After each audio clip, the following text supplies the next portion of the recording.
and widows cried, but we fought on as we turned the tide. Human rights were replaced today, given up, pushed aside. Behind those rights our enemies hide. For new values in this race, human rights have had to slide. Safety and security now rank first place. We say they lied as their children died. Security won through the barrel of gun. They lost their sons, we lost our pride. As we shoved morals to our side and human rights came undone. Because I'm addressing artisans, I'm addressing future budding, very talented craft persons over here.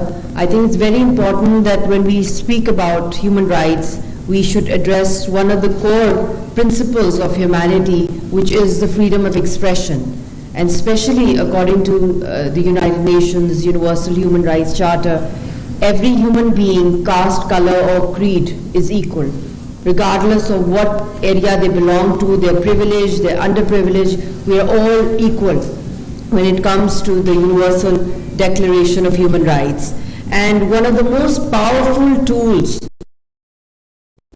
that many human rights movements around the world have used, have taken advantage of is poetry, is acting, is drama, it's paintings. And there are many examples in history where we have witnessed some remarkable,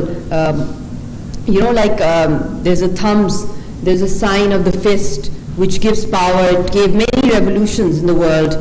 There was The Hand That Will Rule the World by Ralph Chaplin. That was a very powerful painting which led to a big revolution for the rights of workers around the world. Then there was this very famous painting, All Power to the People.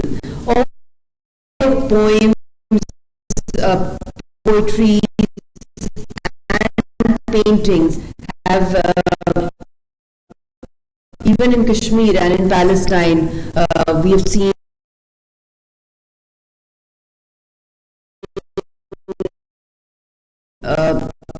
that the revolution for the movement and the freedom of expression have held a very strong union between the sentiments of the people and their struggle and the symbol.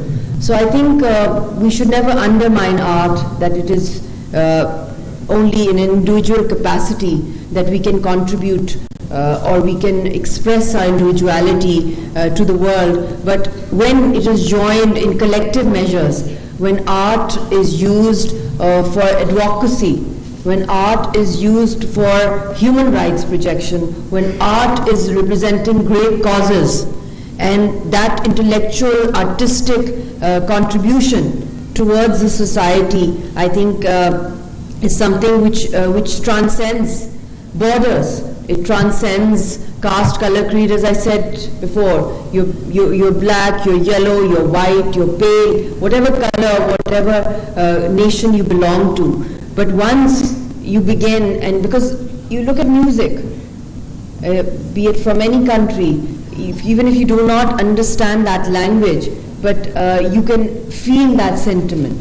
In the same way, if there are paintings, there's no language attached to it. Anybody from the world can come and can connect with it and can try, especially in abstract art, try to interpret it or try to create some kind of opinion about it. So when I took over as a human rights advisor to the PM and on women empowerment, so I've been working on a 100-day plan with my team, and we decided that we are going to be focusing on the various aspects of humanity and try in the short term that all segments of the society contribute towards it. And what is remarkable about Human Rights Ministry is that the canvas is so huge, it's so vast, that you can speak about the rights of laborers, you can speak about the rights of agriculturists, of rural people, of empowered urban city women, of intellectuals, of student rights, business leaders, their rights, business communities. I mean, like every segment of the society. And I'll be going to a prison right now. So it is so vast, this subject of human rights. And what better way than to contribute it with a very artistic touch. So we will be working not just on the contribution or the tribute coming from the artisans for great causes, be it the cause of Kashmir, be it the cause of Palestine, or any cause related to humanity, drug abuse campaigns, so many social, societal issues, or health awareness campaigns, which in the modern day in technology, how art and culture has advanced to such a high extent that even when you are chatting, you have all these caricatures, you have these cartoonic, those icons and logos. All these, where do they come from? All these advertisements on the billboards, it comes from the vision of the artist. How do you take the message to the masses?